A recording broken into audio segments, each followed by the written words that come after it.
এবং মুসলমানদের মধ্যেই শত্রুতাকে কন্টিনিউ করা যায়,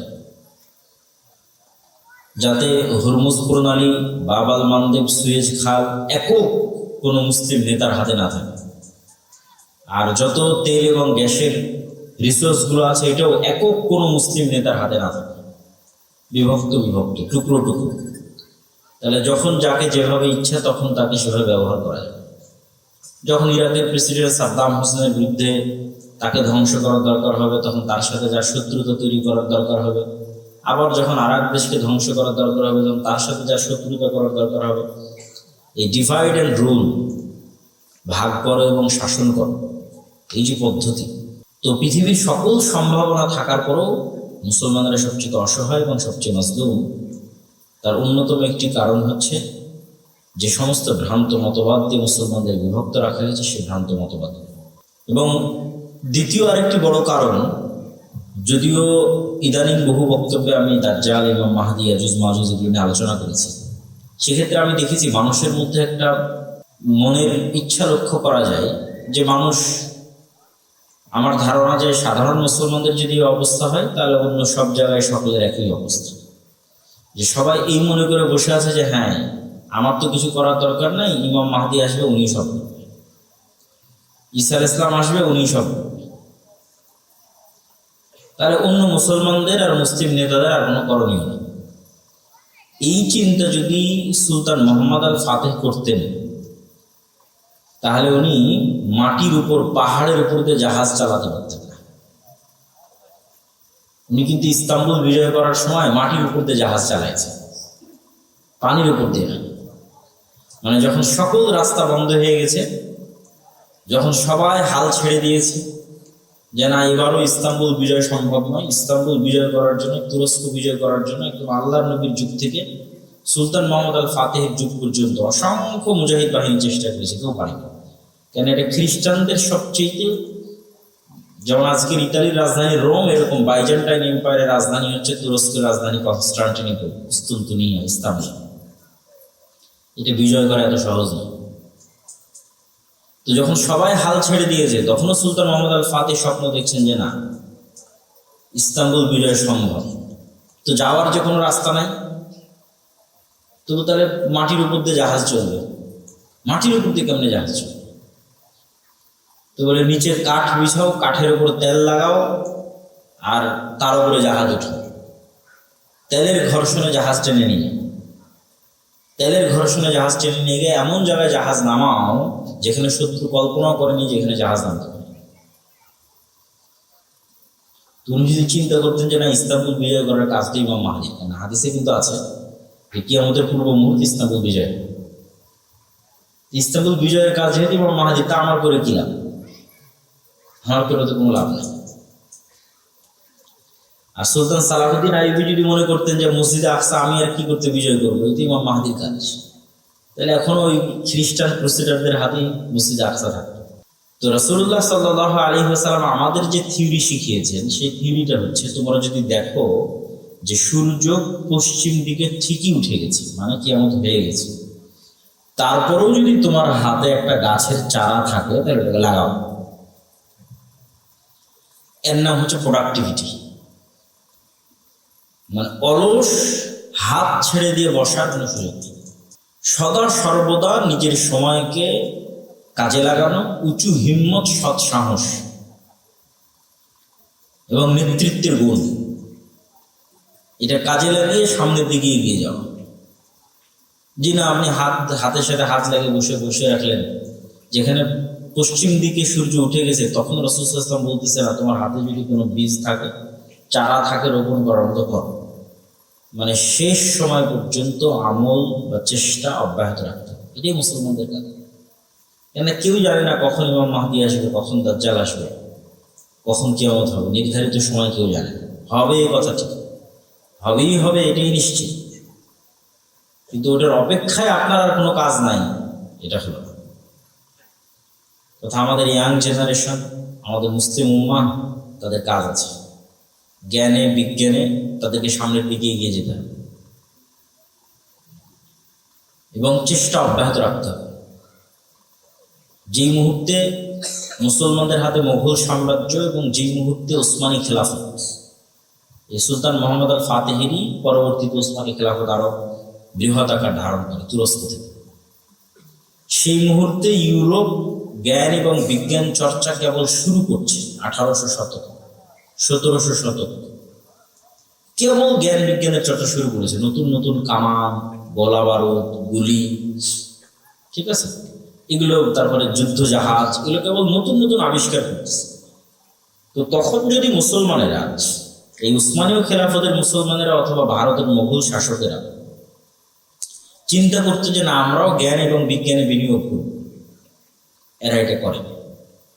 তখন ওই ওসমানী শাসকেরাও এবং মোগল শাসকেরা এরা সব টাকা পয়সা ব্যয় করেছে বিশাল বিশাল ইমারত তৈরিতে, কারুকার্য খচিত তাজমহল, মসজিদ, আরো প্রাসাদ, ভবন,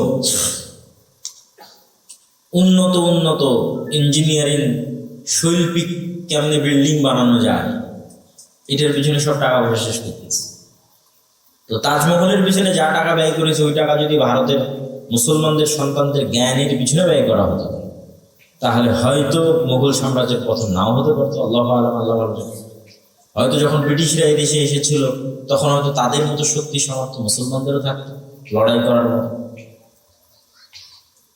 তো একই অবস্থা আজকে মুসলমানদের বিরাজ করছে। এই যে মুসলমানদের তেল আছে, গ্যাস আছে,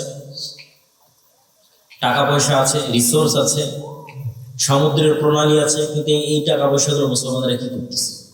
বিশাল বিশাল উঁচু উঁচু বিল্ডিং, পর্যটন খাত, যে আমরা পর্যটন খাতকে উন্নত করব, পর্যটন খাতের পিছনে ব্যয় করব, মানুষ আসবে ঘুরতে, এখান থেকে আমরা ইনকাম করব, এই যেটার পিছনে ব্যয়, জ্ঞান এবং বিজ্ঞান শিক্ষার পিছনে কোনো ব্যয় আছে, কিন্তু ওই মাপের ব্যয় নাই যে না আমার মূল টার্গেট জ্ঞান বিজ্ঞান। কিরকম ভয়াবহ পরিস্থিতির মুখোমুখি হতে পারে মুসলমানেরা, তা তো চোখের সামনে দেখা যাচ্ছে। তো এই জন্য আমাদেরও নিজ নিজ সাধ্যের জায়গা থেকে যে না হ্যাঁ আমি আমার জায়গা থেকে কি করতে পারি, আমাদেরকেও আমাদের জায়গা থেকে দুটো কাজ করতে হবে। সৎ নেতৃত্ব কিভাবে তৈরি হবে তার প্র্যাকটিস, জ্ঞান এবং বিজ্ঞানে কিভাবে আমরা সামনের দিকে এগিয়ে যাব তার চেষ্টা। আমাদের বিশ্ববিদ্যালয়গুলোর অবস্থা আরো শোচনীয়। আরব বলেন, পারস্য বলেন, তারা মোটামুটি তাও কিছু আছে, আমাদের দেশে তাও না। এখানে অতটুকুও নাই, এখানে শুধু চেতনা বিক্রি হয়, সভাপতি আর সহসভাপতি পদ বিক্রি হয়, আর দলীয় এবং ছাত্র রাজনীতি এবং অস্ত্র মারামারি গন্ডগোল এটাই শেখানো হয়। এবং সেখান থেকে বের হয় চাঁদাবাজ, সেখান থেকে বের হয় সন্ত্রাস, সেখান থেকে বের হয় দুর্নীতিবাজ। দেশের জন্য কিছু করবে এরকম প্রজন্ম তৈরি হয়। ফলত 52 বছরে ওই দেশে বলার মতো কিছু নাই, যেই দেশের কিছু হয়েছে কিছু আছে এরকম নাই।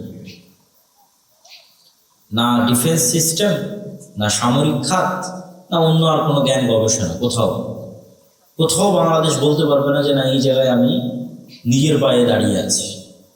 সমুদ্রের রাস্তায় যদি দেখেন, হরমুজ প্রণালী বলেন, ইয়েমেনের কোনায় যেটা আছে বাব আল মানদেব ওটা বলেন, সুয়েজ খাল বলেন, যেগুলো সারা বিশ্বের সকল ব্যবসা বাণিজ্যের মূল কেন্দ্র, সেন্টার, এগুলো সকল প্রণালীর উপর আধিপত্য আছে মুসলমানদের। কিন্তু এত বিশাল বিশাল শক্তি, সামর্থ্য এবং ক্ষমতার মালিক হওয়ার পরেও মুসলমানেরা মাজলুম। তার সবচেয়ে বড় কারণ হচ্ছে বিভিন্ন মতবাদ দিয়ে মুসলমানদের বিভক্ত রাখা হয়েছে। জাতীয়তাবাদ দিয়ে, ন্যাশনালিজম দিয়ে, গণতন্ত্র দিয়ে, বিভিন্ন রকমের মতবাদ দিয়ে এক এক মুসলমানকে এক এক অঞ্চলে এমনভাবে বিভক্ত রাখা হয়েছে যাতে এই শক্তিগুলোকে একত্রিতভাবে মুসলমানেরা প্রয়োগ করতে না পারে এবং মুসলমানদের মধ্যেই শত্রুতাকে কন্টিনিউ করা যায়, যাতে হরমুজ প্রণালী, বাব আল মানদেব, সুয়েজ খাল একক কোনো মুসলিম নেতার হাতে না থাকে। আর যত তেল এবং গ্যাসের রিসোর্সগুলো আছে এটাও একক কোনো মুসলিম নেতার হাতে না থাকে, বিভক্ত টুকরো টুকরো। তাহলে যখন যাকে যেভাবে ইচ্ছা তখন তাকে সেভাবে ব্যবহার করা যায়। যখন ইরাকের প্রেসিডেন্ট সাদ্দাম হোসেনের বিরুদ্ধে তাকে ধ্বংস করার দরকার হবে, তখন তার সাথে যার শত্রুতা তৈরি করার দরকার হবে। আবার যখন আরেক দেশকে ধ্বংস করার দরকার হবে, তখন তার সাথে যার শত্রুতা করার দরকার হবে। এই ডিভাইড অ্যান্ড রুল, ভাগ করো এবং শাসন করো, এই যে পদ্ধতি, তো পৃথিবীর সকল সম্ভাবনা থাকার পরেও মুসলমানরা সবচেয়ে অসহায় এবং সবচেয়ে মজলুম। তার অন্যতম একটি কারণ হচ্ছে যে সমস্ত ভ্রান্ত মতবাদ দিয়ে মুসলমানদের বিভক্ত রাখা হয়েছে, সেই ভ্রান্ত মতবাদ। এবং দ্বিতীয় আরেকটি বড় কারণ, যদিও ইদানিং বহু বক্তব্যে আমি দাজ্জাল এবং মাহদী, ইয়াজুজ মাজুজ এগুলো নিয়ে আলোচনা করেছি, সেক্ষেত্রে আমি দেখেছি মানুষের মধ্যে একটা মনের ইচ্ছা লক্ষ্য করা যায় যে মানুষ, আমার ধারণা যে সাধারণ মুসলমানদের যদি অবস্থা হয় তাহলে অন্য সব জায়গায় সকলের একই অবস্থা, যে সবাই এই মনে করে বসে আছে যে হ্যাঁ আমার তো কিছু করার দরকার নাই, ইমাম মাহদী আসবে উনি সব, ঈসা আলাইহিস সালাম আসবে উনি সব, তাহলে অন্য মুসলমানদের আর মুসলিম নেতাদের আর কোনো করণীয় নেই। এই চিন্তা যদি সুলতান মোহাম্মদ আল ফাতেহ করতেন, তাহলে উনি মাটির উপর, পাহাড়ের উপর দিয়ে জাহাজ চালাতে পারতেন না। উনি কিন্তু ইস্তাম্বুল বিজয় করার সময় মাটির উপর দিয়ে জাহাজ চালাইছে, পানির উপর দিয়ে না। মানে যখন সকল রাস্তা বন্ধ হয়ে গেছে, যখন সবাই হাল ছেড়ে দিয়েছে যে না এবারও ইস্তাম্বুল বিজয় সম্ভব নয়, ইস্তাম্বুল বিজয় করার জন্য, তুরস্ক বিজয় করার জন্য একদম আল্লাহর নবীর যুগ থেকে সুলতান মোহাম্মদ আল ফাতেহের যুগ পর্যন্ত অসংখ্য মুজাহিদ বাহিনী চেষ্টা করেছে, কেউ পারেনি। কেন এটা খ্রিস্টানদের সবচেয়ে, যেমন আজকের ইতালির রাজধানী রোম, এরকম বাইজেন্টাইন এম্পায়ারের রাজধানী হচ্ছে তুরস্কের রাজধানী কনস্টান্টিনোপল, কুস্তুনতুনিয়া, ইস্তাম্বুল। এটা বিজয় করা এত সহজ নয়। তো যখন সবাই হাল ছেড়ে দিয়েছে, তখনও সুলতান মোহাম্মদ আল ফাতেহ স্বপ্ন দেখছেন যে না ইস্তাম্বুল বিজয় সম্ভব। তো যাওয়ার যে কোনো রাস্তা নাই, তবু তাহলে মাটির উপর দিয়ে জাহাজ চলবে। মাটির উপর দিয়ে কেমনে জাহাজ চলবে? তো বলে নিচের কাঠ বিছাও, কাঠের উপর তেল লাগাও, আর তার উপরে জাহাজ ওঠো, তেলের ঘর্ষণে জাহাজ টেনে নিয়ে, তেলের ঘর্ষণে জাহাজ টেনে নিয়ে গিয়ে এমন জায়গায় জাহাজ নামাও যেখানে শত্রু কল্পনাও করেনি যেখানে জাহাজ নামতে পারে।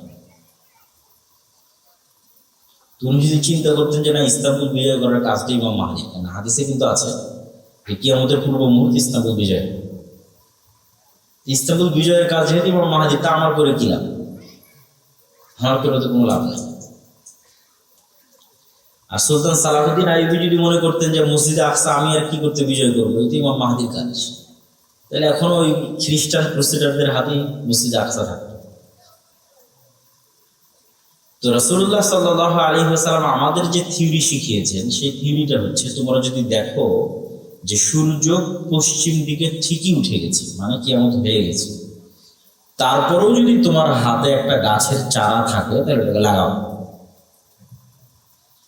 এর নাম হচ্ছে প্রোডাক্টিভিটি। মানে অলস হাত ছেড়ে দিয়ে বসার কোনো সুযোগ নেই। সদা সর্বদা নিজের সময়কে কাজে লাগানো, উঁচু হিম্মত, সৎ সাহস এবং নেতৃত্বের গুণ, এটা কাজে লাগিয়ে সামনের দিকে এগিয়ে যাওয়া। জি না, আপনি হাতের সাথে হাত লাগিয়ে বসে রাখলেন, যেখানে পশ্চিম দিকে সূর্য উঠে গেছে, তখন রাসূল সাল্লাল্লাহু আলাইহি ওয়াসাল্লাম বলতেছে না তোমার হাতে যদি কোনো বীজ থাকে, চারা থাকে, রোপণ করার মতো করো। মানে শেষ সময় পর্যন্ত আমল বা চেষ্টা অব্যাহত রাখতে হবে, এটাই মুসলমানদের কাজ। কেন কেউ জানে না কখন ইমাম মাহদী আসবে, কখন দাজ্জাল আসবে, কখন কিয়ামত হবে, নির্ধারিত সময় কেউ জানে না। হবে এই কথা ঠিক, হবেই হবে, এটাই নিশ্চিত, কিন্তু ওটার অপেক্ষায় আপনার আর কোনো কাজ নাই, এটা হলো তথা আমাদের ইয়াং জেনারেশন, আমাদের মুসলিম উম্মাহ, তাদের কাজ আছে, জ্ঞানে বিজ্ঞানে তাদেরকে সামনের দিকে এগিয়ে যেতে হবে এবং চেষ্টা অব্যাহত রাখতে হবে। যেই মুহূর্তে মুসলমানদের হাতে মোগল সাম্রাজ্য এবং যেই মুহূর্তে ওসমানী খেলাফত, এই সুলতান মোহাম্মদ আল ফাতেহেরই পরবর্তীতে ওসমানী খেলাফত আরো বৃহৎ আকার ধারণ করে তুরস্ক থেকে, সেই মুহূর্তে ইউরোপ জ্ঞান এবং বিজ্ঞান চর্চা কেবল শুরু করছে 1800 শতকে, 1700 শতক কেবল জ্ঞান বিজ্ঞানের চর্চা শুরু করেছে, নতুন নতুন কামান, গোলা বারুদ, গুলি, ঠিক আছে, এগুলো, তারপরে যুদ্ধ জাহাজ, এগুলো কেবল নতুন নতুন আবিষ্কার করতেছে। তো তখন যদি মুসলমানেরা, এই উসমানীয় খেলাফতের মুসলমানেরা অথবা ভারতের মোগল শাসকেরা চিন্তা করতো যে না, আমরাও জ্ঞান এবং বিজ্ঞানে বিনিয়োগ করব, এরা এটা করে, তখন ওই ওসমানী শাসকেরাও এবং মোগল শাসকেরাও এরা সব টাকা পয়সা ব্যয় করেছে বিশাল বিশাল ইমারত তৈরিতে, কারুকার্য খচিত তাজমহল, মসজিদ, আরো প্রাসাদ, ভবন, উন্নত উন্নত ইঞ্জিনিয়ারিং, শৈল্পিক কেমনে বিল্ডিং বানানো যায়, এটার পিছনে সব টাকা পয়সা শেষ করতেছে। তো তাজমহলের পিছনে যা টাকা ব্যয় করেছে, ওই টাকা যদি ভারতের মুসলমানদের সন্তানদের জ্ঞানের পিছনে ব্যয় করা হতো, তাহলে হয়তো মোগল সাম্রাজ্যের পতন নাও হতে পারতো। আল্লাহ আলম, আল্লাহ আলম। হয়তো যখন ব্রিটিশরা এই দেশে এসেছিল, তখন হয়তো তাদের মতো শক্তি সামর্থ্য মুসলমানদেরও থাকতো লড়াই করার মতো। তো একই অবস্থা আজকে মুসলমানদের বিরাজ করছে। এই যে মুসলমানদের তেল আছে, গ্যাস আছে, টাকা পয়সা আছে, রিসোর্স আছে, সমুদ্রের প্রণালী আছে, কিন্তু এই টাকা পয়সাগুলো মুসলমানরা কি করতেছে? বিশাল বিশাল উঁচু উঁচু বিল্ডিং, পর্যটন খাত, যে আমরা পর্যটন খাতকে উন্নত করব, পর্যটন খাতের পিছনে ব্যয় করব, মানুষ আসবে ঘুরতে, এখান থেকে আমরা ইনকাম করব, এই যেটার পিছনে ব্যয়, জ্ঞান এবং বিজ্ঞান শিক্ষার পিছনে কোনো ব্যয় আছে, কিন্তু ওই মাপের ব্যয় নাই যে না, আমার মূল টার্গেট জ্ঞান বিজ্ঞান। কিরকম ভয়াবহ পরিস্থিতির মুখোমুখি হতে পারে মুসলমানেরা, তা তো চোখের সামনে দেখা যাচ্ছে। তো এই জন্য আমাদেরও নিজ নিজ সাধ্যের জায়গা থেকে যে না, হ্যাঁ, আমি আমার জায়গা থেকে কি করতে পারি, আমাদেরকেও আমাদের জায়গা থেকে দুটো কাজ করতে হবে। সৎ নেতৃত্ব কিভাবে তৈরি হবে তার প্র্যাকটিস, জ্ঞান এবং বিজ্ঞানে কিভাবে আমরা সামনের দিকে এগিয়ে যাব তার চেষ্টা। আমাদের বিশ্ববিদ্যালয়গুলোর অবস্থা আরো শোচনীয়। আরব বলেন, পারস্য বলেন, তারা মোটামুটি তাও কিছু আছে, আমাদের দেশে তাও না।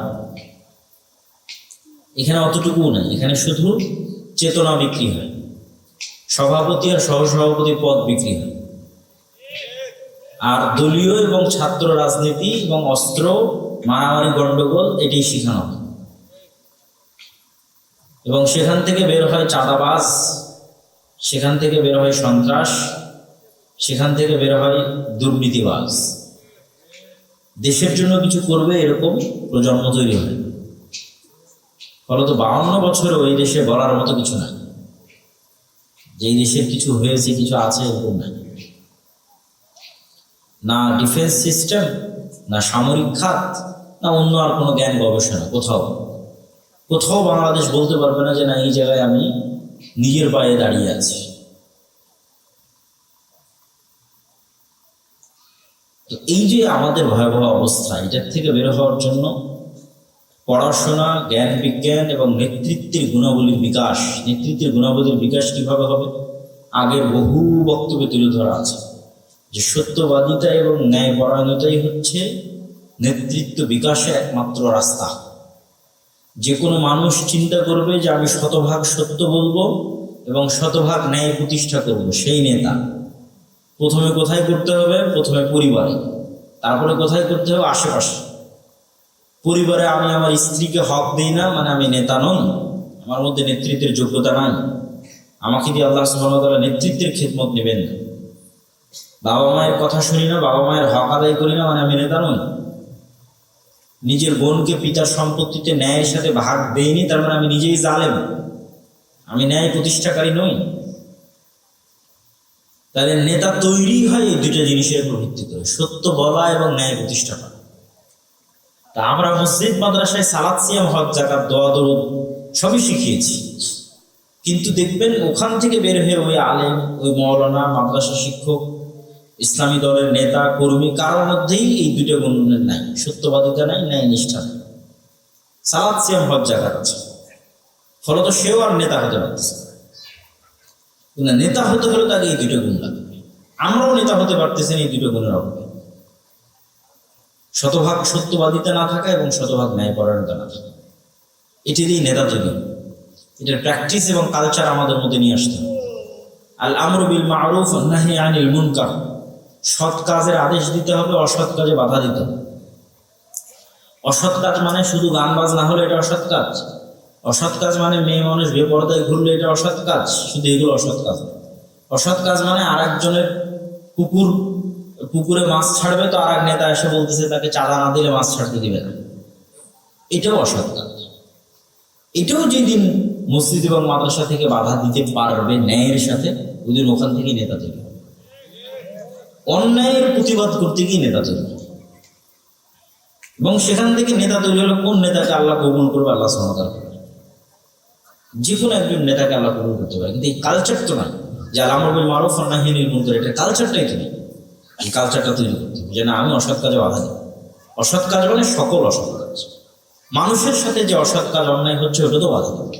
এই বাধা দিতে গিয়ে আপনি নেতা হয়ে যাবেন, আর বাধা না দিয়ে চুপচাপ থাকবেন, কোনোদিন নেতা হতে পারবেন। নেতা হওয়া সম্ভব। আর জ্ঞান এবং বিজ্ঞানের ক্ষেত্রে অন্তত ন্যূনতম আমাদের যে মসজিদগুলো আছে, এই মসজিদগুলোকে তো আমরা অন্তত জ্ঞানের কেন্দ্র তৈরি করতে পারি। ইসলামে মসজিদ শুধুমাত্র 5 ওয়াক্ত সালাতের জন্য তারপর বন্ধ, এরকম ইতিহাস নাই। রাসূল সাল্লাল্লাহু আলাইহি ওয়াসাল্লামের যুগেও ছিল না, তার আগেও ছিল না। ইসলামে মসজিদই হচ্ছে সোশ্যাল কালচারাল সেন্টার। এবং এটা আমি আরো ভালোভাবে ফিল করেছি, ইউরোপ এবং আমেরিকায় অনেক জায়গায় দেখবেন মসজিদ নামে অনুমোদন নেই, সব জায়গায় কালচারাল সেন্টার নামে অনুমোদন। Islamic cultural centre, Mohammadia cultural centre, সালাফি কালচারাল, এগুলো মসজিদ। কিন্তু গভর্নমেন্ট থেকে পারমিশন নিয়েছে কি হিসেবে? কালচারাল সেন্টার হিসেবে। তার মানে গভর্নমেন্টের দৃষ্টিতে এই মসজিদটা একটা কালচারাল সেন্টার। এইটাই ইউরোপ আমেরিকার গভর্নমেন্টের রুলস অনুযায়ী, যে হ্যাঁ এটা একটা কালচারাল সেন্টার, মুসলমানরা তাদের কালচার প্র্যাকটিস করবে কোথায়? মসজিদে। ফলত এটা কালচার সেন্টার, কমিউনিটি। কিন্তু আমরাই সেই মসজিদকে বাড়িয়ে দিয়েছি যে না, এখানে শুধু 5 ওয়াক্ত সালাতের পরে এটা অফ হয়ে যাবে, অথবা শুধু লাশ বহনের খাটলি থাকবে, অথবা শুধু ঈদুল ফিতর এবং ঈদুল আজহায় গোশত এবং চাউল বন্টন হবে। কিন্তু আসলে হওয়া উচিত ছিল, মসজিদের সবচেয়ে বড় কাজ হওয়া উচিত ছিল যে মসজিদের শিক্ষার ব্যবস্থা থাকবে, জ্ঞান বিতরণের ব্যবস্থা থাকবে। ইসলাম যতটা জ্ঞান ভিত্তিক দিন, আর পৃথিবীতে কোনো দিন এতটা জ্ঞান ভিত্তিক নয়। কোরআন যতটা জ্ঞান ভিত্তিক কিতাব, পৃথিবীতে আর কোনো কিতাব এত জ্ঞান ভিত্তিক নয়। কিন্তু হতভাগা আমরা, যে আমরাই মুসলমান হয়ে কোরআন পড়ে জ্ঞান থেকে দূরে চলে গেছি, জ্ঞান চর্চা থেকে দূরে চলে গেছি। ইসলামী দল বলেন, সংগঠন বলেন, ইয়াং জেনারেশন বলেন, সবাই জালসা করতে পারদর্শী, মিছিল করে লিল্লাহি তাকবীর আল্লাহু আকবার দিতে পারদর্শী, জীবন দিতে পারদর্শী। ভাই আমি আল্লাহর জন্য আল্লাহর রাস্তায় জীবন দিতে চাই, কিন্তু জ্ঞানী এবং যোগ্য হতে চায় না। আল্লাহর রাস্তায় জীবন দিয়ে দিবে, কিন্তু জ্ঞানী যোগ্য হবে না। আল্লাহর রাস্তায় জীবন তো আগেও দিয়েছ, এখনো দিচ্ছ, পরেও দিবা। কিন্তু জুলাইয়ে জীবন দিয়ে ক্ষমতা কারা নিয়ে গেছে? তোমার উত্তরসূরিরা না। কেন? তোমার উত্তরসূরিরা যোগ্য ছিল না, জ্ঞানী ছিল না। যারা জ্ঞানী এবং যোগ্য ছিল বামপন্থী ওরা নিয়ে গেছে। তাহলে জীবন দিয়ে কোনোদিন ক্ষমতা পাওয়া যায় না। তুমি জীবন দিবে, ক্ষমতা আর একজন নিয়ে যাবে। তাহলে তোমাকে ওই যোগ্যতা এবং জ্ঞানের জায়গাগুলোতে ঢুকতে হবে। তোমার মিডিয়া কোথায়? মুসলমানদের পক্ষে কথা বলবে, এই মিডিয়া কই? এই মিডিয়ার জন্য তো জীবন দেওয়া লাগবে না, এই মিডিয়া তৈরি করার জন্য জ্ঞান এবং যোগ্যতা লাগবে। মুসলমানদের একটা ইংরেজি মিডিয়া থাকবে, আরবি মিডিয়া থাকবে, সেটা কই? এটার জন্য জীবন দেওয়া লাগবে না, এটার জন্য জ্ঞান এবং যোগ্যতা লাগবে। ব্রাকের মতো মুসলমানদের কোনো অর্থনৈতিক প্রতিষ্ঠান নাই, কই? এটার জন্য জীবন দেওয়া লাগবে না, জ্ঞান এবং যোগ্যতা লাগবে। এবং আজকেও যে ফাইটটা হচ্ছে পৃথিবীতে, দেখা যাচ্ছে যে একটা সময় মনে করা হতো যে যার হয়তো শুধু পারমাণবিক অস্ত্র আছে সেই যুদ্ধে জিতবে, এবং এটাই যুদ্ধের একমাত্র লাস্ট রেজাল্ট। এবং যার দেখা যাচ্ছে বিশাল বিশাল বিমান আছে সেই জিত।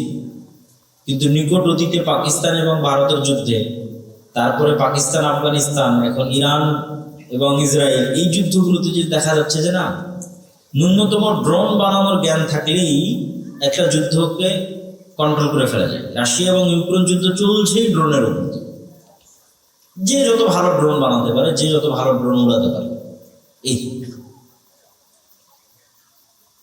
এই একটা $50,000 একটা ড্রোন ধ্বংস করতে আপনার কয়েক বিলিয়ন ডলারের মিসাইল নিক্ষেপ করতে হচ্ছে, যে আকাশে আমি এই ড্রোনটাকে ধ্বংস করব।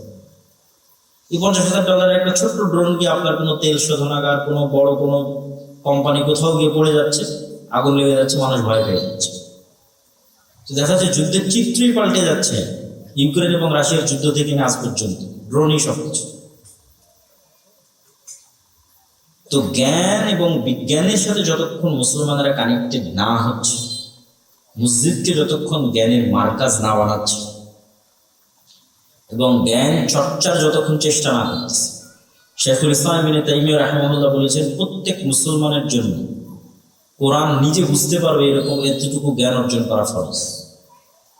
আমরা মোটামুটি আছি যে হ্যাঁ কোরআন পড়তে পারি, এরকম আছে অনেকে। কোরআন পড়তে পারে না এরকমও তো অসংখ্য হাজার। কিন্তু কোরআন যে নিজে পড়ে বুঝবে এরকম জ্ঞান শুধু মাদ্রাসার ছাত্রদেরই আছে, তাও অনেক অল্প। মাদ্রাসাতেও যারা পড়ে তাদের অনেকে ভালো বুঝে। ইবনে তাইমিয়া রাহিমাহুল্লাহ বলছে এটা প্রত্যেক মুসলমানের উপর ফরজ যে সে কোরআন নিজেই বুঝবে, অন্তত আরবিটা বুঝতে পারবে। নাহলে তো পরিবর্তন হবে না। পরিবর্তন হওয়ার জন্যই আল্লাহ কোরআন দিয়েছে, আপনার অন্তরে প্রভাব বিস্তার করার জন্যই আল্লাহ সুবহানাহু ওয়া তাআলা কোরআন দিয়েছে। এটা যদি আপনি যতক্ষণ নিজে ফিল এবং অনুভব না করতে পারবেন, আপনি হেদায়েতের রাস্তা পাবেন না। শেষ জামানায় ইমাম মাহদিদের সময়ে, ঈসা আলাইহিস সালামের সময় যারা জেরুজালেম বিজয় করবে, ইস্তাম্বুল বিজয় করবে, রোম বিজয় করবে, ভারত বিজয় করবে, এরকম দেশগুলো যারা বিজয় করবে, তারা ওই মানের ইমান কোথায় থেকে সংগ্রহ করবে? নবী তো নাই, মুহাম্মদ সাল্লাল্লাহু আলাইহি ওয়াসাল্লাম তো নাই, সাহাবীরা তো নাই, কিন্তু ওদের ইমান সাহাবীদের মতোই, সাহাবীদের কাছাকাছি। মদিনার সর্বশ্রেষ্ঠ ইমানওয়ালা মানুষগুলো বের হয়ে আসবে। কেমনে তারা ইমানটা তৈরি করবে? কোরআন দিয়ে। কোরআনের সংস্পর্শে তাদের ইমানের লেভেল ওই জায়গায় পৌঁছে। এই জন্য আমাদের মসজিদগুলোতে মক্তব চালু করা, জ্ঞান শিক্ষার ব্যবস্থা করা, জ্ঞান উপার্জনের ব্যবস্থা করা, জ্ঞানের পিছনে সময় দেওয়া, এগুলো অতীব জরুরি এবং অতীব প্রয়োজনীয়।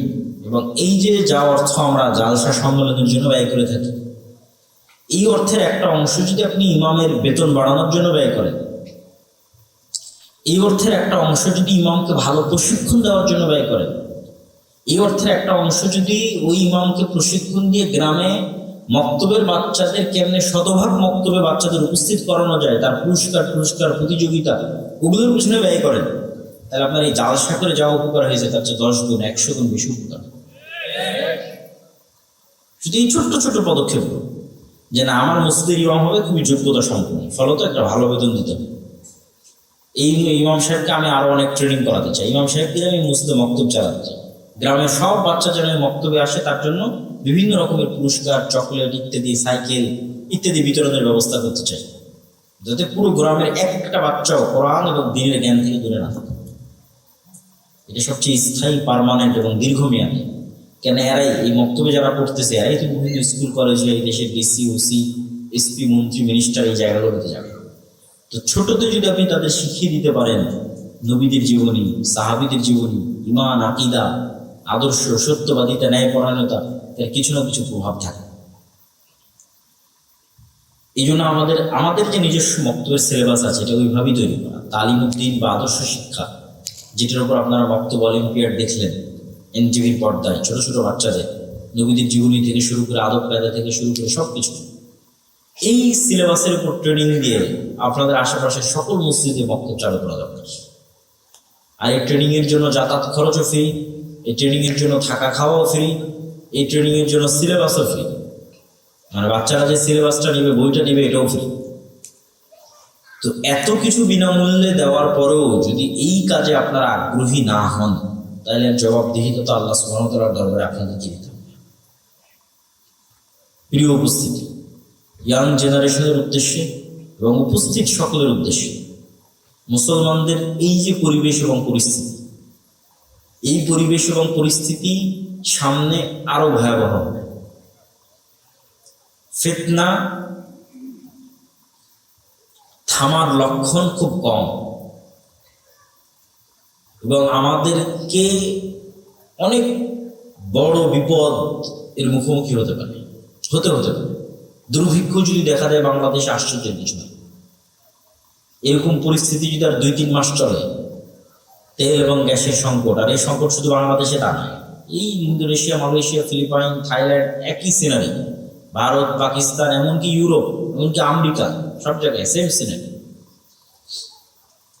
ফলত এটা বিশ্বের অর্থনীতিতে যে প্রভাব আসবে, এই প্রভাব আমাদের দেশে যখন পড়বে তখন এখানে দুর্ভিক্ষ দেখা দেবে। আপনার তেলের দাম বাড়ার সাথে সাথে সারের দাম বাড়বে, আপনার চাষের খরচ বেড়ে যাবে। ফলত সকল দিক থেকে আমরা একটা বিপদ মুহূর্ত এবং ফিতনাময় মুহূর্তের দিকে পড়ে যাব। এবং এই শেষ জামানাগুলোতে দাজ্জাল বা দাজ্জালীয় শক্তির যে ফিতনা, এই ফিতনা থেকে বাঁচার একটাই উপায়, এটা বলে আমার বক্তব্য শেষের দিকে চলে যাবো, যে এইরকম ভয়ঙ্কর মুহূর্তগুলোতে আপনি কীভাবে ফিতনা থেকে বাঁচাবেন। আজকে যদি আমি আপনাকে বলি, মানে আমাকেও যদি কেউ বলে যে ভাই তুমি যদি এই কথা মানো তাহলে তোমার গাড়িতে তেল দিবে, তা আমি তো মনে হয় সন্দেহে পড়ে যাবো যে এই কথা মেনে নিয়ে তেল নেওয়াই ভালো। তো এর চাইতে ভয়ঙ্কর ঘটনা তো দাজ্জাল ঘটাবে। এই তেল নয়, দাজ্জাল বলে আকাশ বৃষ্টি বন্ধ করে দেবে, জমিন ফসল বন্ধ করে দিবে। হয় আমাকে রব মানো, নাহলে আকাশের বৃষ্টি বন্ধ, জমিনের ফসল বন্ধ। এখন যদি আপনাকে বলি যে ভাই তুমি এই কাজ না করলে তোমার তেল নেই, তোমার মোটর সাইকেলে তেল নেই, তোমার গাড়িতে তেল নেই, তো সবাই যে ইমান বিক্রি করবে, কয়জন ইমান নিয়ে থাকে। তো এই ফিতনার সময়গুলো আমাদের ইন্ডিকেট করছে, বুঝাচ্ছে যে আপনি কিভাবে ফিতনা থেকে বেঁচে থাকবেন। ফিতনা থেকে বেঁচে থাকার জন্য দুটো রাস্তা ছাড়া আর কোনো রাস্তা নেই আমার জানা নেই, যে ফিতনার সময় আমরা ফিতনা থেকে বেঁচে থাকবো। এক, পরকালের প্রতি অগাধ আস্থা, যেন আমি পরকালই আছি, পরকাল যেন দেখে নিয়েছি, পরকাল যেন আমি স্বাদ আস্বাদন করে নিয়েছি, আমি যেন মারা গেছিলাম, মৃত্যুবরণ করে জান্নাত জাহান্নাম কবর ঘুরে তারপরে আবার দুনিয়াতে এসেছি। পরকালের প্রতি এই লেভেলের অগাধ আস্থা। আব্দুর রহিম যে মৃত্যু এবং কবরের বর্ণনা শোনাচ্ছেন, জান্নাত জাহান্নামের বর্ণনা শোনাচ্ছেন, এটার প্রতি যতক্ষণ অগাধ আস্থা তৈরি না হবে ততক্ষণ আপনি দুনিয়া বিসর্জন দিতে পারবেন না। দুনিয়া তখনই বিসর্জন দিতে পারবেন যখন জান্নাতে আপনার জায়গাটা দেখতে পাবেন, যে জান্নাত হচ্ছে আসল জীবন। ওমাল হায়াতুদ দুনিয়া ইল্লা লাইবু ওয়া লাহু, দুনিয়া তো খেল তামাশা মাত্র। ওমা ইনদাল্লাহ খায়রুন ওয়া বাক, আল্লাহর নিকটে যা আছে ওটাই উত্তম এবং ওটাই চিরস্থায়ী, তত পরকাল। এই পরকাল দেখতে পাওয়ার কারণে আসহাবুল উখদুদের সম্ভব হয়েছিল আগুনে ঢুকে যাওয়া। সূরা বুরুজের মধ্যে আসসামাই যাতিল বুরুজ ইয়াউমিল মাউউদ ওয়া শাহিদু ওয়া মাশহুদ কুতিলা আসহাবুল উখদুদ, যে তাদের বলা হলো হয় ঈমান ছাড়ো না হয় আগুনে ঢুকো। তোরা আগুনে ঢুকে গেছে, তো কেমনে সম্ভব যে আপনি আগুনের মধ্যে স্বেচ্ছায় ঢুকে জ্বলে পড়ে যাবেন?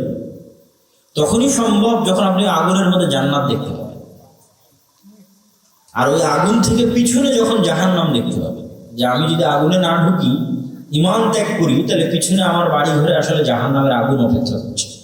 এটা যখন আপনি স্বচক্ষে দেখতে পাবেন যে এই সামনে যে আগুন জ্বলতেছে এটা তো জান্নাত, তখন ঢুকে যাবে।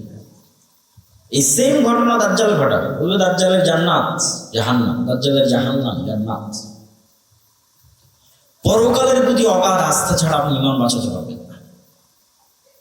সামান্য কিছুর বিনিময়ে ঈমান বিক্রি করে দেবেন, 1 টাকা অবৈধ 1 টাকার লোভে, সামান্য অর্থের লোভে, সামান্য ফসলের লোভে, সামান্য খাবারের লোভে।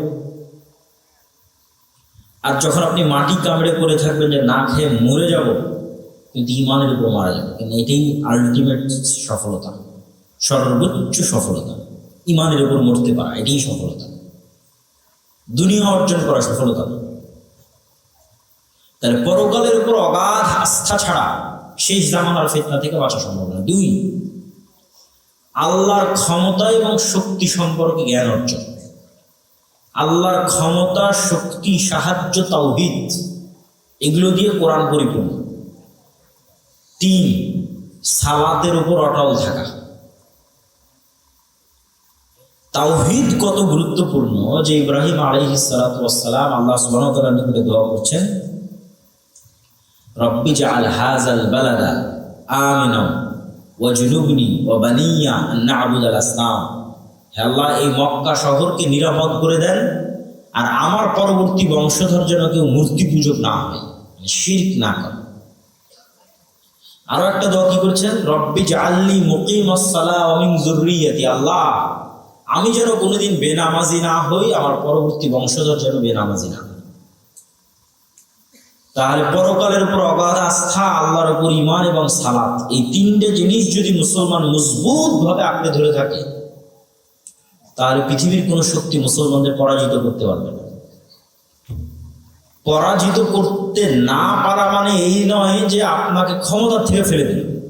পরাজিত করতে না পারা মানে আপনার ঈমান কিনতে পারেন, এটাই পরাজিত না করা।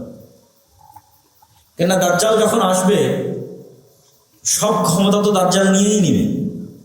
তাহলে কি মুমিনরা পরাজিত হয়ে গেল? সব ক্ষমতা যে দাজ্জাল নিয়ে নিল, তো মুমিনরা পরাজিত হয়ে গেল?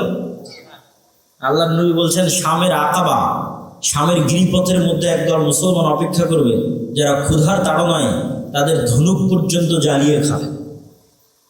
দাজ্জালের ফিতনার সময় কোনো খাবার থাকবে না। তো ওই মুমিন মুসলমানেরা পরাজিত না, ওর ঈমান যে দাজ্জাল কিনে নিতে পারেনি, এটাই হলো ওদের সফলতা। ওরা বিজয়ী, দাজ্জাল পরাজিত।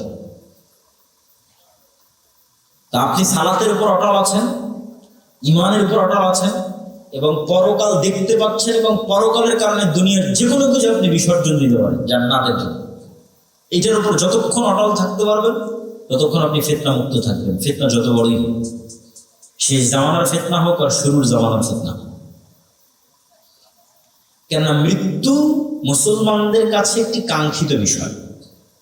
মৃত্যু মুসলমানদের কাছে অকাল নয়, মৃত্যু মুসলমানদের কাছে ভীতির নয়, মৃত্যু মুসলমানদের কাছে ছটফট করে বাঁচার জন্য নয়।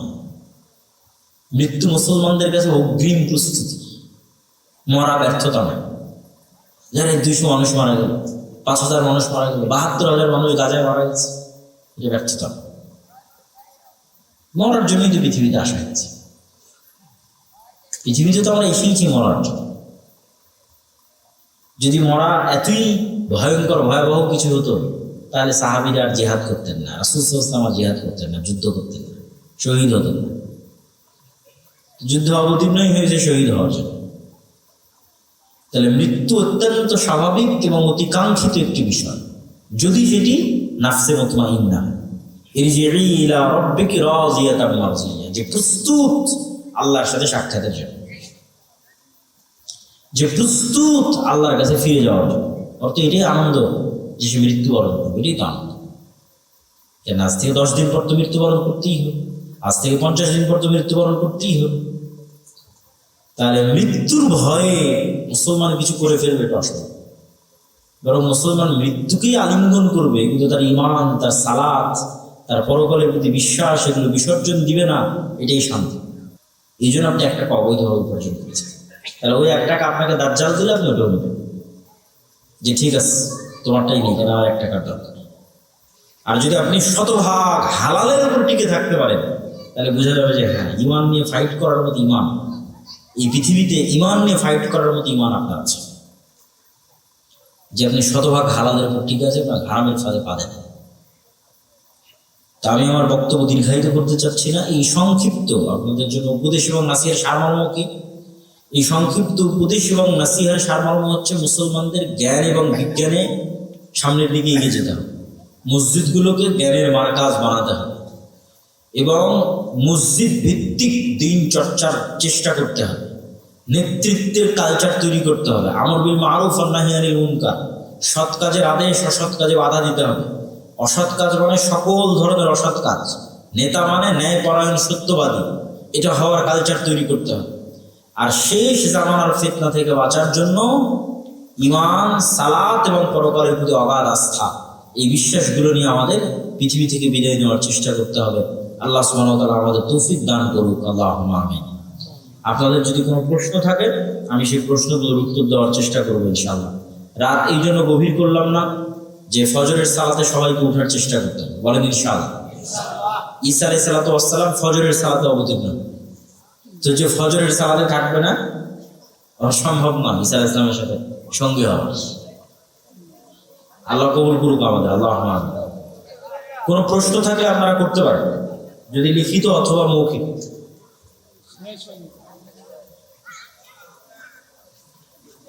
আপনারা হইচই না করে একটু, আচ্ছা, আল্লাহর পথে যাত্রা এই বইটা লেখাই হয়েছে ইমান মজবুত করার জন্য। যদি থাকে, আমি জানি না আছে কিনা, গাড়িতে যদি থাকে বইটি নেওয়ার চেষ্টা করতে পারেন।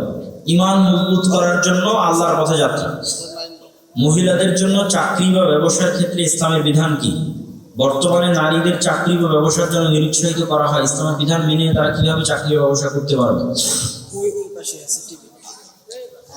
বই। সম্মানিত উপস্থিতি, আপনার আমাদের এখানে মাহফিলে অনেক খরচ আছে, যে যা পারেন সবাই কিছু দিয়ে যাবেন। এই যে পশ্চিম পাশে টেবিল আছে, সবাই ওনাদের মাহফিল আয়োজনের জন্য অর্থনৈতিক সহযোগিতা করবেন। ভাইয়েরা একটা 700 না 800 জায়গা নিয়েছে, সেখানে ওয়াক্তিয়া মসজিদ করতে চায়, মক্তব চালু করতে চায়। ফলত আপনাদের পক্ষে সম্ভব হলে অবশ্যই সহযোগিতা করবেন, আল্লাহ কবুল করুন। অর্থনৈতিক ইবাদত খুবই গুরুত্বপূর্ণ। মেয়েরা কয়েকটা শর্তে চাকরি করতে পারে। 1, যদি স্বামী অনুমতি দেয়। 2, যদি পর্দা রক্ষা হয়। 3, যদি সন্তান সন্ততির ক্ষতি না হয় লালন পালনে, যদি বিষয়টা হালাল হয়। এগুলো সবগুলো মিললে এবং যদি প্রয়োজন থাকে সেক্ষেত্রে মেয়েরা চাকরি করতে পারে।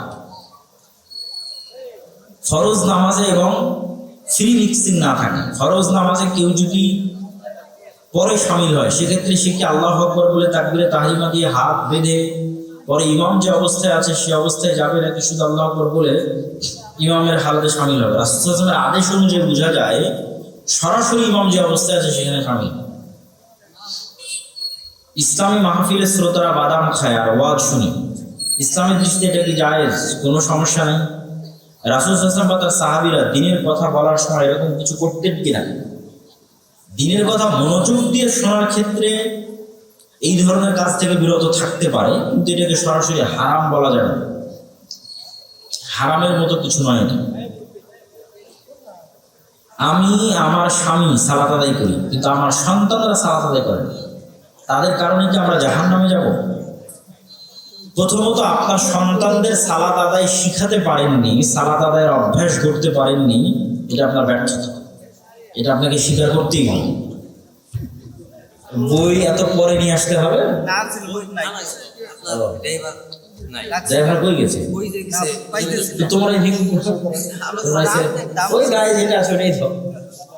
মানুষজন যদি নিতে আসছে না, মানুষজনকে ফিরা পাবেন।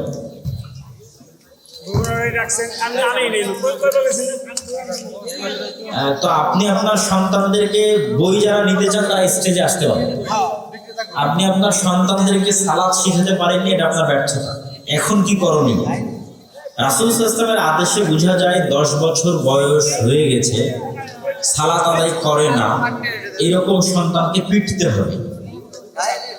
এরকম সন্তানের খাবার বন্ধ করে দিতে হবে। এরকম সন্তানের বাড়িতে থাকা বন্ধ করে দিতে হবে।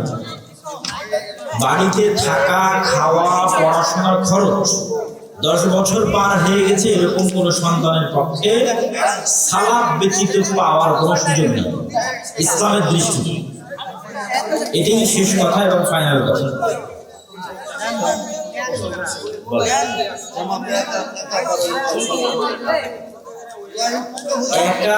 একা দাঁড়ালে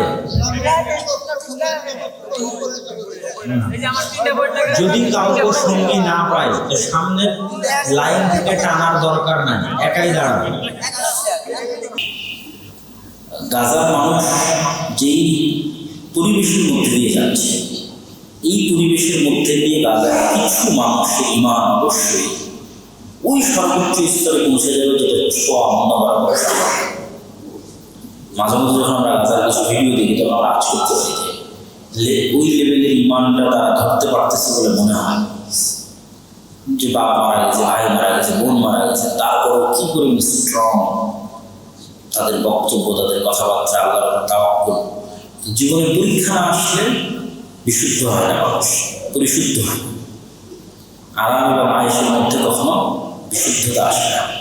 সোনাকে যেমন খাঁটি করতে, লোহাকে যেমন দরবারি করতে আগুনে উঠতে হয়, এবং কোনো আর্মিকে যখন কমান্ডো হতে বিশাল ট্রেনিং সেশনের মধ্যে দিয়ে যেতে হয়, ইমানকে মজবুত করার জন্য দুনিয়াবী পরীক্ষা নিরীক্ষা খুবই জরুরি। তা আল্লাহ যখন কোনো জাতিকে বড় কোনো কাজ করাতে চায় তখনও তাদেরকে পরীক্ষার মধ্যে দিতে পারে। যেটা একটা গান হতে পারে, গজব হতে পারে, নিজেদের পাপ গুনাহ আমল আখলাকের ত্রুটি যেগুলোর কারণে তাদের গুনাহ খাতা মাফ হয়, এই শাস্তির মধ্যে দিয়ে তাদের গুনাহ খাতা মাফ হয়। আমরা ভালো ধারণা হিসেবে প্রথমটাই ধারণা করতে পারি যে আল্লাহ তাদেরকে দিয়ে ভালো কিছু করাবেন, এই জন্য তাদেরকে পরীক্ষার মধ্যে ফেলছে। কেননা পৃথিবীর শেষ সময় সকল ফিতনা এই জায়গাকে কেন্দ্র করে হবে। যেটা আমি আজকে বক্তব্য বললাম যে ইহুদিরা এবং খ্রিস্টানরা দাবি করতেছে তারা ইব্রাহিম আলাইহিস সালামের অনুসারী, আর ইব্রাহিম আলাইহিস সালাম এবং তার ছেলেমেয়েরা থাকছে কোথায়? জেরুজালেমে। আর ইহুদের খ্রিস্টানরা আছে কোথায়? ইউরোপ আর আমেরিকায়। তাহলে আপনি যদি আমেরিকার ইসরায়েলকে বলেন তোমাদের সারা পৃথিবী দিয়ে দিলাম, তোমরা এই অঞ্চলটা ছেড়ে দাও, তোদের মনে হবে আমরা এটি কেন এটি হিস্ট্রি থেকে ডিসকানেক্ট হয়ে যাবে। সুলাইমান আলাইহিস সালামের হিস্ট্রি তাদের হিস্ট্রি, তারা মনে হয় সালাম কোথায় থেকে শাসন করেছে? জেরুজালেম থেকে। ঈসা আলাইহিস সালাম কোথায় জন্ম হয়েছে? জেরুজালেমে। তাহলে আমি যে নবীকে ভালোবাসি সেই নবীর শহর হচ্ছে মসজিদ আকসা শহর। তাহলে আমাকে যদি বলা হয় তুমি সারা পৃথিবী নিয়ে নাও কিন্তু এই শহর দিয়ে দাও, তাহলে আমি এটি। তো এই জন্য কিয়ামতের পূর্ব মুহূর্তের মারামারি গণ্ডগোল এবং ভয়ঙ্কর যুদ্ধ এই অঞ্চলে, এই ফিলিস্তিন, এই জেরুজালেম, এই শহর, এই অঞ্চলের মানুষের উপরই দাজ্জালের ফিতনা আসবে। তো এইরকম পরীক্ষার মধ্যে প্রস্তুত না হলে তো ওই রকম ফিতনায় তারা বাস করতে পারে না। কিছু না কিছু মানুষ ইমানের পরীক্ষায় বাস করবে। আর যারা ইমানের পরীক্ষায় বাস করবে, দুইটা শহরের নাম বারবার এসেছে, শাম আর মদিনা। মদিনার মানুষ শেষ জামানার ফিতনার পরীক্ষায় বাস করবে, শামের মানুষ শেষ জামানার ফিতনার পরীক্ষায় বাস করবে। তাদের ইমান থাকবে মজবুত, তো ফলত পরীক্ষা তাদের হবে। একবার প্রশ্ন করেছেন যে সকল এলাকায় জুমার সালাত মহিলাদের জন্য ব্যবস্থা নেই, ওই সকল মসজিদে জুমার খুতবা কি মাইকে দিতে পারবে? কে দিবে জুমার খুতবা? জুমার খুতবা তো মসজিদ, মানে জুমার খুতবা মেন মাইকে বাজতে পারে, এইটার জন্য কোনো শর্ত নাই। সব জায়গাতে জুমার খুতবা মাইকে বাজতে পারে। সৌদিতে আমি জানি না এখন কি অবস্থা, কিন্তু এগুলো আমরা যখন ছিলাম সব জুমার খুতবা, কোরআন তেলাওয়াত, আজান যেমন আমাদের মাইকে বাজতেছে, এই ফুল সালাত এবং ফুল খুতবা সৌদিতে মাইকে বাজে। কমপ্লিট সালাত, কমপ্লিট সব ৫ ওয়াক্ত সালাত হচ্ছে মাইকে বাজে। তো এইটা কোনো ইয়ে নাই, কোনো শর্ত নাই যে এই শর্তে মাইকে বাজতে বাজতেই দাওয়াত, কোনো সমস্যা নেই। কাছাকাছি হলে করতে পারে, যে মসজিদ দেওয়াল তার বাসায় যাবে, বেশি দূর থেকে পারবে না।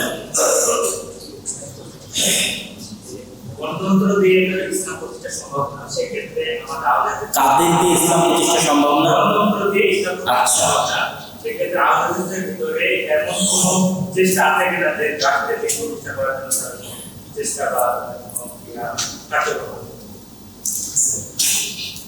রাষ্ট্র ক্ষমতার মালিক হচ্ছেন আল্লাহ।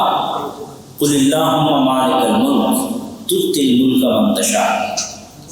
ক্ষমতার মালিক আল্লাহ। আল্লাহর ওয়াদা হচ্ছে আপনি আল্লাহর শর্ত পূরণ করতে পারলে আল্লাহ আপনাকে ক্ষমতা দেবেন। আল্লাহ ওয়াদা দিয়েছে যারা আমানু ওয়া আমিলুস সালিহাত, যারা ঈমান আনবে, সৎ আমল করবে, এদেরকে আল্লাহ ধন সম্পদ ক্ষমতা সব কিছু স্থিতিশীল করবে, দিবে, প্রতিষ্ঠিত করবে। প্রশ্ন হচ্ছে আমরা সেই যোগ্যতায় পৌঁছতে পেরেছি না। আপনি যদি ক্ষমতার যোগ্য না হন, আল্লাহর নামে পাওয়ার ক্ষমতার যোগ্য না হন, তাহলে আল্লাহর নামে আপনাকে ক্ষমতা দেবে না। আপনি তো গণতান্ত্রিক রাজনীতি করে, যেমন আগে আমাদের ক্ষমতা ছিল, এখন বিএনপি, আপনাকে দল করে ক্ষমতা চলে আসতে হবে, তারা আল্লাহর নামে ক্ষমতা আসে। আল্লাহর নামে, আল্লাহর দয়ায় আল্লাহ আপনাকে ক্ষমতা দেবে। এই ক্ষমতা পাওয়ার জন্য আল্লাহর যে ক্রাইটেরিয়া আছে সেটা ফিল আপ করতে হবে। গায়েবের যে কার্যকরণের সূত্র আছে, গায়েবের যে কার্যকরণের সূত্র দুনিয়াতে প্রতিফলন হলে গায়েবে নির্ধারিত হয়ে যাবে যে একটা ক্ষমতা দেওয়া হবে অটোমেটিক। ওইটা আপনি কমপ্লিট করতে পারছেন কিনা, তাহলে আল্লাহর মদদে, আল্লাহর সাহায্যে, আল্লাহর সহযোগিতায় আপনি রাষ্ট্র ক্ষমতা পেয়ে যাবেন। তো রাস্তা কি রাস্তা এটাই, সেটা যে গায়েবে নির্ধারিত যে শর্ত আছে সেটা দুনিয়াতে পূরণ করে, সেই শর্তগুলো আল্লাহ কোরআন এবং হাদিসে বলে দিয়েছে। এবং আমি বহু বক্তব্যে অ্যানালাইসিস করেছি কীভাবে লিডারশিপ তৈরি হয়, কীভাবে নেতা তৈরি হয়, কীভাবে আল্লাহ একটা জাতিকে উত্থান ঘটায়, কীভাবে একটা জাতিকে আল্লাহ ক্ষমতা দেয়। মোহাম্মদ সাল্লামের জীবনের চেয়ে আর বড় উদাহরণ আর নাই। অন দ্য 23 মানে 23 বছরের একটা সময়ের মধ্যে উনি কীভাবে রাষ্ট্র ক্ষমতায় চলে আসলেন। তো উনি যেভাবে আল্লাহ সাহায্য এবং আল্লাহ সহযোগিতা রাষ্ট্র ক্ষমতা পেয়েছেন, আল্লাহ সাহায্য এবং সহযোগিতা ছাড়া রাষ্ট্র ক্ষমতা পাওয়ার কোনো ওয়ে নাই। ফলত আগে নিশ্চিত করতে হবে আল্লাহ সাহায্য, সবার আগে নিশ্চিত করতে হবে আল্লাহ সাহায্য। বদরের যুদ্ধে মোহাম্মদ সাল্লাল্লাহু আলাইহি ওয়াসাল্লাম নিশ্চিত করতে চেয়েছে আল্লাহ সাহায্য। এই জন্য সারা রাত সালাতে, সারা রাত, এবং হাত এরকম করে উঁচুতে উঠিয়ে দোয়া করতেছে, চাদর খুলে পড়ে গেছে। আবু বকর তারা বলতেছে আপনি তো নবী, এত বলার কি দরকার, যথেষ্ট। কিন্তু মোহাম্মদ সাল্লাল্লাহু আলাইহি ওয়াসাল্লাম খুব ভালো করে জানে যে আল্লাহ সাহায্য ছাড়া বিজয় হবে না, দুনিয়াবি শক্তি তুমি জিততে পারবে না। আল্লাহ সাহায্য নিশ্চিত করার ক্রাইটেরিয়া, যেই দিন মানুষ ফিল করতে পারবে সেই দিন আল্লাহ সাহায্যে মানুষ ক্ষমতা পাবে। আল্লাহর নামে যেটা আল্লাহর ক্ষমতা, সেটার প্রতিনিধি হয়ে ক্ষমতা পাবে। আর আল্লাহ সাহায্য যদি নিশ্চিত না করতে পারে, এই ক্রাইটেরিয়া ফিল আপ না করতে পারে, তাকে পাবে না। আর একটা প্রশ্ন নিয়ে আমরা শেষ করছি।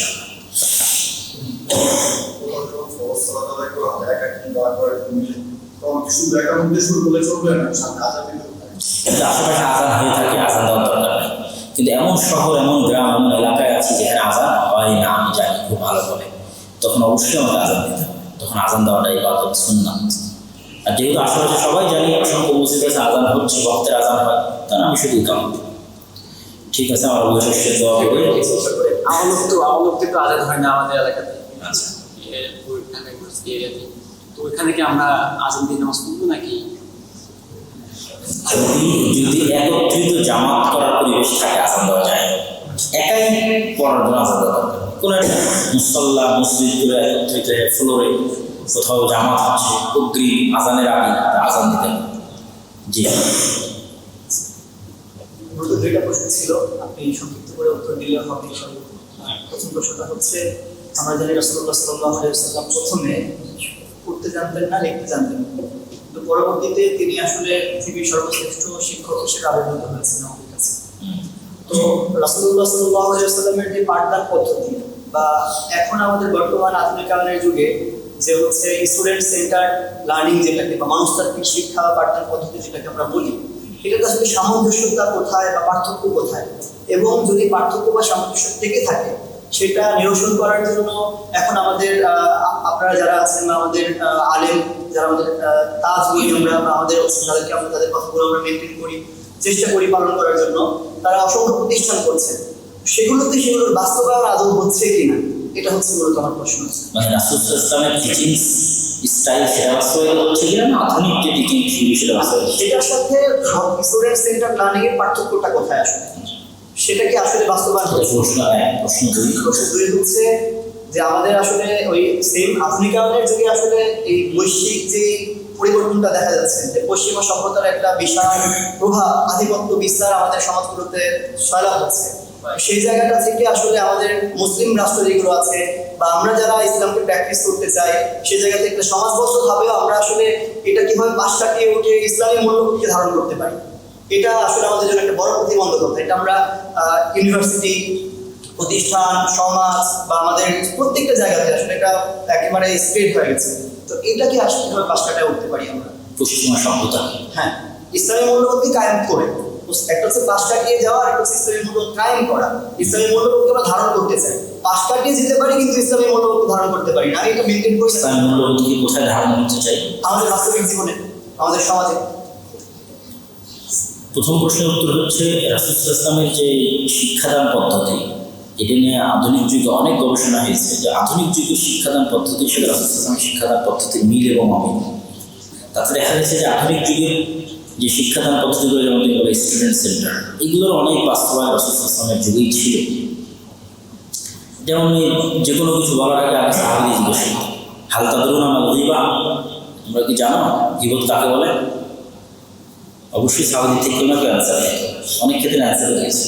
তোমরা কি এমন কোনো গাছের কথা জানো যে গাছে খেজুর গাছের কথা জিজ্ঞেস করছে? তো এরকম অনেক কিছুই রাসূল সাল্লাল্লাহু আলাইহি ওয়াসাল্লাম সাহাবীদেরকে বলার সুযোগ দিতেন এবং তারা বলার প্রেক্ষিতে তিনি সমাধান দিতেন। বদরের যুদ্ধ থেকে শুরু করে আমরা হিস্ট্রিক্যাল প্লেসে দেখা যায় আল্লাহ নবী বলতেছে আমরা তাবু কোথায় করব, তো এই একজন বলছে এখানে করেন, আরেকজন বলছে এখানে করেন, ওমর বলতেছে এখানে করেন। তবে সবাই মতামত দিচ্ছে, তার মধ্যে থেকে আল্লাহ নবী একটা ডিসিশন দিচ্ছে। তো স্টুডেন্টদেরকে কানেক্টেড রেখে তাদেরকে কাজ দেওয়া, এটা রাসূল সাল্লাল্লাহু আলাইহি ওয়াসাল্লামের জীবনের বিভিন্ন ঘটনা এনে ফুটে ওঠে এবং এগুলোর উপর বিস্তর এবং লম্বা গবেষণা আছে। তো রাসূল সাল্লাল্লাহু আলাইহি ওয়াসাল্লামের যে শিক্ষাদান পদ্ধতি ছিল, সেই শিক্ষাদান পদ্ধতি দুটোর কম্বিনেশনই ছিল। শিক্ষকের ব্যক্তিত্ব এবং ভারাত্ম, মুখস্থ শক্তি, অ্যানালাইসিস, প্রবলেম সলভিং, সবগুলোর সমন্বিত একটা ব্যবস্থাই ছিল ইসলামী শিক্ষাদান পদ্ধতি। আমাদের প্রতিষ্ঠানগুলোতে আমরা সেগুলো বাস্তবায়ন করতে পারছি কিনা এটা অনেক বড় একটা কোশ্চেন মার্ক।